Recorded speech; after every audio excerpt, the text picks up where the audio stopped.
And joining us now to react, former NRSC Executive Director Rob Collins and Maslansky Partners President Lee Carter.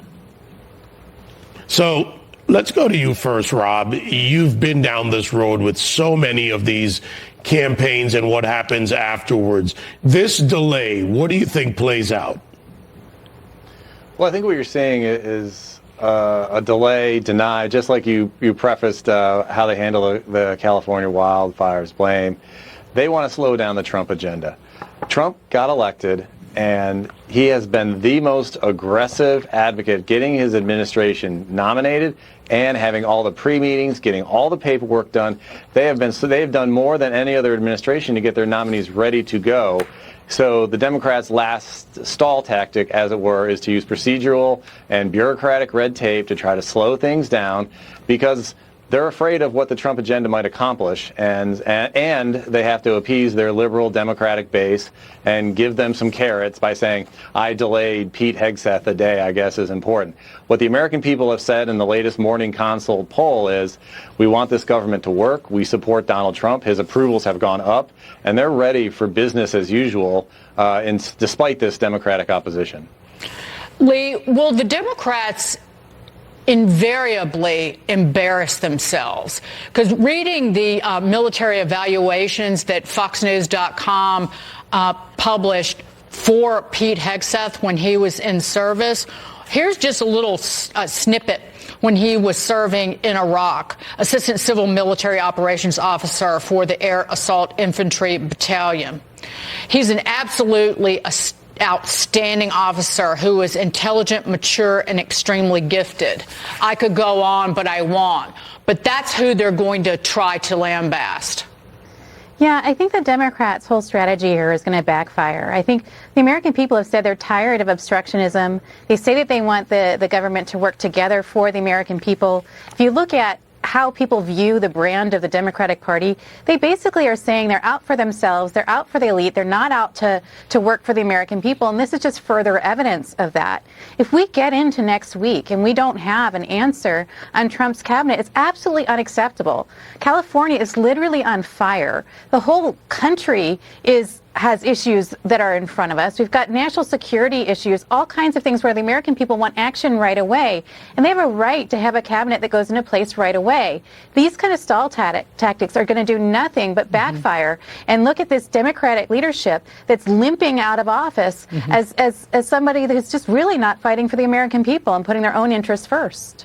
Right. We want Americans to suffer, whether they're in California or whether they're in service overseas. That's the message. But on to this. As big tech rallies behind free speech and rejects diversity, equity, and inclusion initiatives, the CEO of Fortnite developer Epic Games posted on X saying this, quote, after years of pretending to be Democrats, big tech leaders are now pretending to be Republicans in hopes of currying favor with the new administration.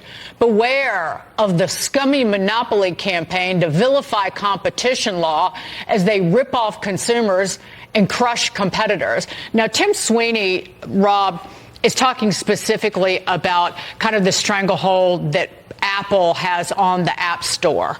That's been the beef for Sweeney and Epic Games. But bigger picture, I think the shocker to a lot of people is these tech CEOs are capitalists. They're not socialist, but it is a genius way of them kind of keeping all their employees in line who have been kind of the patients running the insane asylum for so many years.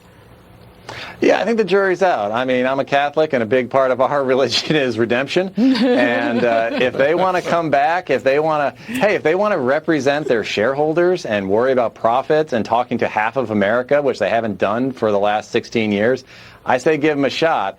And I think the CEO of Fortnite is trying to work out maybe his business problems he's got through comments on Twitter. But, hey, anyone who wants to help advance the Trump agenda is a friend of ours until they aren't, and that's how we should treat them. You know, that's kind of the pragmatism, Lee, and we saw a lot of this in the campaign. Do you think the change in voting blocks that have shifted, the younger people especially are giving these tech CEOs some second thoughts, or are they really just coming to the table for self-preservation?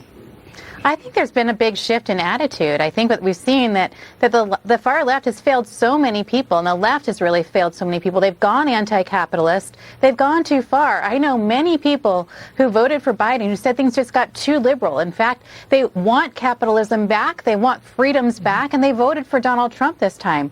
So I'm not sure that they're just operating in their own interests as much as they're operating in America's interests and saying what's best for this country is a free market in the capitalist country. That's what we're all about, and there's no place for us anywhere else. And so I'm skeptical, of course. All Americans seem to be skeptical these days, but at the same time, I think that their eyes have been opened to say that we had a big problem in the way things were going. We reacted too strongly. We let as Dagan said, the inmates were running the asylum, and now we've got to take it back, and we've got to get this back to a country that works for all of us. I think we better keep a close eye on the asylum, Dagan. Thank you, Rob Collins and Lee Carter. I still think Zuckerberg's full of pig potatoes. I'm not buying it either. Thank you both.